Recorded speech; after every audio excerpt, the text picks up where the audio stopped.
For Hercules, celebrated by his 3 knights, sung by the poets for his successful labors, the son of Jupiter, who slew the lion and destroyed the many-headed Hydra, who put to death the fierce and mighty boar, and was able to kill the fleet man-eating birds, and brought up from Hades the 3-headed dog,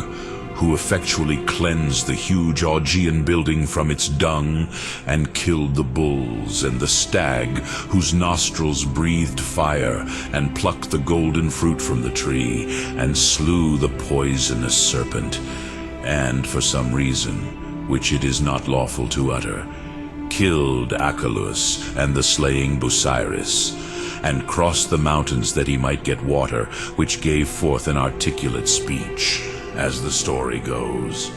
He who was able to do so many and such like and so great deeds as these, how childishly he was delighted to be stunned by the symbols of the satyrs, and to be conquered by the love of woman, and to be struck on the hips by the laughing Lyda,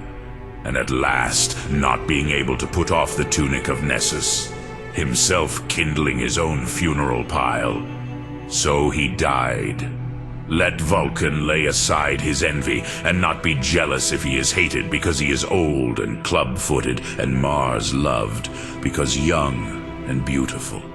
Since therefore, you Greeks, your gods are convicted of intemperance, and your heroes are effeminate,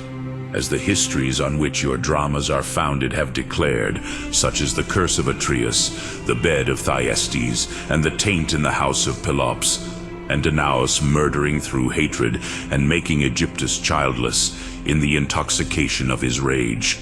and the Thyestean banquet spread by the Furies. And Procne is to this day flitting about lamenting, and her sister of Athens shrills with her tongue cut out. For what need is there of speaking of the goad of Oedipus, and the murder of Laius, and the marrying his mother, and the mutual slaughter of those who were at once his brothers and his sons?